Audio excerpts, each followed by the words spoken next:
Good morning and welcome to your Rangers Review pre-match show ahead of the Premiership fixture against Dundee United.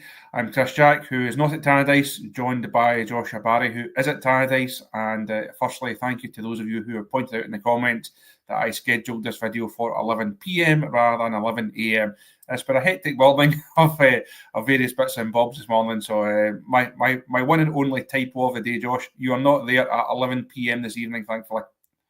No, thankfully. It's cold enough as it is, and Dundee United have just put the tannoy on incredibly loud above me, Chris, as I thought we were going to get some quiet. But here bright and early, 12 p.m. or 12 a.m. It's 12 p.m. midday, isn't it? Yeah. Always feels too early a kickoff, and Rangers have a tradition of agreeing with that with their performances away from home. So let's see how they go. It's a big game. It's a significant game for them for a number of reasons, Chris.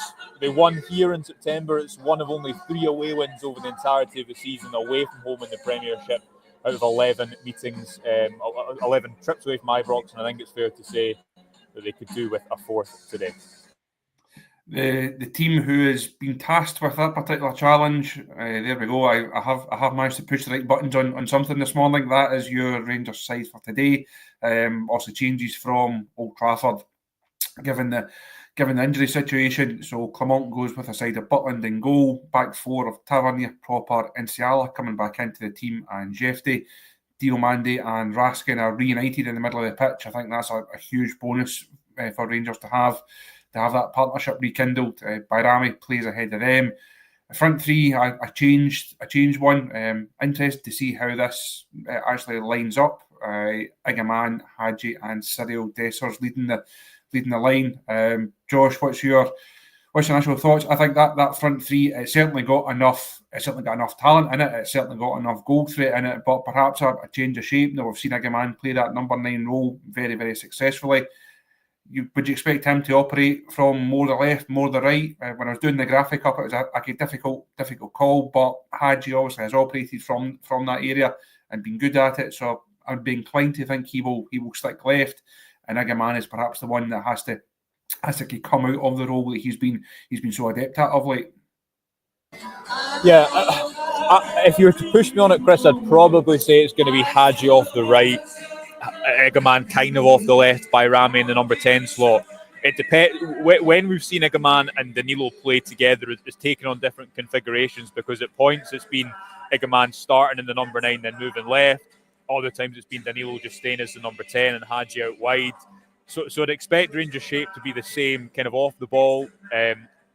Dessers is not a striker like Danilo who's going to play that number 10 role. I don't expect him to start behind Igaman.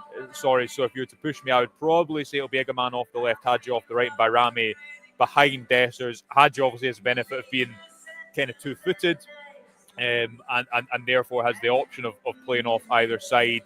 Maybe that means James Tavernier has to be a little bit higher and wider than we've been accustomed to seeing him over the course of the season. There's two strikers in there. I think Dessers deserves that start off the back of his impact off the bench against United. And generally, Chris, Rangers have looked better when they've had that goal threat in the team, because outside of that, Bayrami hasn't scored a lot, Hadji hasn't scored a lot. There's not an abundance of goals coming from that midfield selection. So it'll be interesting to see exactly how it does configure. The fact that Rangers have two number 9s is I think, an important detail heading into this one. The one name that a lot of people are mentioning is the one that's not there. Bluebell here asking about Redvan. A couple of other people asking about where he is. He also started the game wide left at Old Trafford, ended it at right back, given the issues that Rangers faced in that one. Still waiting for the manager to do his pre-match interviews. He'll speak to BBC, he'll speak to Sky. We're assuming it will come up. Josh won't get a chance to speak to him until after the game. We're still waiting to find out the full situation with Redvan as it stands, Josh. Yeah, sorry, I'm unmuting my mic there. Yeah, we are. And obviously, Redvan is a player, Chris, that is never far away from speculation, really the entire time he's been at the club. That has been the case. Obviously, he spent a lot of the first half of this season injured. We reported back in going all the way back to summer. Even last January, there was a lot of links to take him away from Ibrox. That didn't materialise. We reported in the summer that Rangers wanted to keep him then. The left-back configuration has changed since then because Chefty wasn't really expected to usurp him as early as he did. Obviously, injuries played into that, and Redvan had that bad injury he suffered against Dynamo Kyiv, which then resulted in him missing, 3 months of the season, and that's really been the story of his Rangers tenure so far. He is a player who's been a little bit accustomed to picking up knocks as well. But yeah, as you say, we'll get the full picture, and people can kind of stay tuned to the channels for that throughout the day. You touched on it right at the top of the show, Josh, in terms of Rangers' away record. It's a topic that we have discussed on more than one occasion. I think it's safe to say over the course of the season, results not been anywhere near good enough, performances not been good enough. How does that change? Now, again, you mentioned you were at Tannadice for that win earlier on in the season, a rare Rangers victory on the road. We didn't think at that early stage that the form would be as bad as it has turned out to be. I know it feels like a lot has happened since that run against Motherwell, against Hibs, against Dundee, against St Mirren. It's not that long ago in terms of days, but a lot has happened. What can Rangers do? How do they change that? How do they change that particular record? Because it was a good night in terms of the performance and some of the positives at Old Trafford, but that's not those type of fixtures, as we know. They have not been the issue. Matches like this, they have been the issue, and even the one at Tannadice earlier on in the season, when United changed their system. The Rangers got the goal through Tom Lawrence, proved to be the only one of the afternoon. United changed it. They came into the game. They caused Rangers problems. That's something that I think that the manager has to have in his mind. I think the same thing happened at Easter Road. We saw Hibs change their approach and also come back into it and then come from behind and get their point. What can Clement do? Also a limited group. Do we really expect them to try anything different, to do anything different, or is it a case of almost do the same thing again and hope that a result and a performance comes from this one? Well, if you listen to Clement, he was obviously speaking to Sky yesterday. There wasn't a press conference, and he's repeated this notion of Rangers have shot themselves in the foot away from home and kind of disputed in the past that their football is better suited to Europe than domestic football. The results wouldn't necessarily, I think, agree with that. Where I think Clement deserves understanding is that Rangers' issues have kind of been limited to one set of fixtures. It's not really big games. It's not games at Ibrox. It's not European football. It is these games away from home. My theory, as we've discussed plenty on the channel, is that I don't think Rangers control games brilliantly away from home because they're not a team that, even if you just think in Rangers terms, like a Gerrard or a Beale team would try and control a lot of territory, would try and keep a lot of the ball quite often. I think because Clement's football can be quite end-to-end, quite reliant on duels and winning duels, although he will say that is not a structural issue.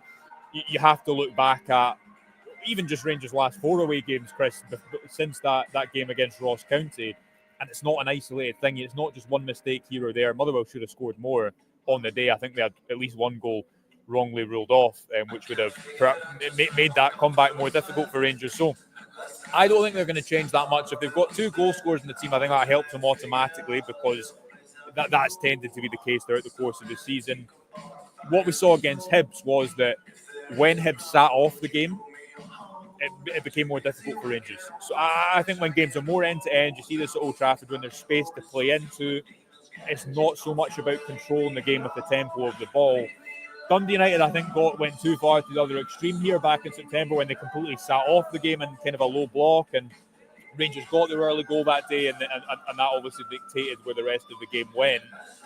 But generally, I think away from home, opponents know that if they give Rangers the ball, there will be areas they can hurt them, and they're not going to be too hurt by conceding 60-50% of possession. So I think it's a pattern. It's clearly a pattern that Clement needs to break, Chris, because this is the first away game, I believe, correct me if I'm wrong, since Patrick Stewart came out and backed Clement publicly, spoke about a lot of other topics as well, but referenced the fact that the away form was really bad and needed to improve, and that was something that was being highlighted behind the scenes. I think Rangers have only taken 13 points on the road or something like that. 12 it might be around that number. That's nowhere near good enough, and it's not just about results. I think it's also about the performances and what Rangers have probably merited out those games. So they need to change that today for a number of reasons. It's a difficult one. Dundee United have been one of the better teams in the Scottish Premiership this season, and as you say, not a full complement to work with, but the fact they have two strikers, I think, should help.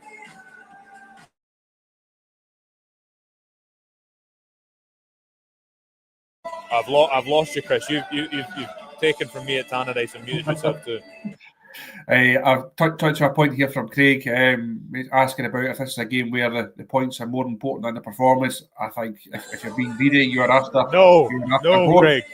No, we want the performance. But on a serious note, you need to see that things are changing away from home, and performances haven't merited loads of results. So I think that a performance is almost as important because of where Rangers are in the league. You know, there needs to be signs that things are going to turn long term on the road. So I'm going to say both will be preferable for Philippe Clement, but a performance is key. Before we let you go, Josh, I'll run through the Rangers subs for today. They are Liam Kelly, the sub goalkeeper, Lawrence Fernandez in the squad for the first time, King, McCausland, Rice, Lovelace, Curtis, and NCO. So a bit of youth on the bench once again. I think as we spoke about after Old Trafford, as you've written about on the site the last couple of days in terms of Findlay Curtis and certainly Bailey Rice, good to see them still being involved in around the matchday squad. Hope to see them a lot more over the course of the season. Josh, before you go, the easiest question as always, give us a score prediction.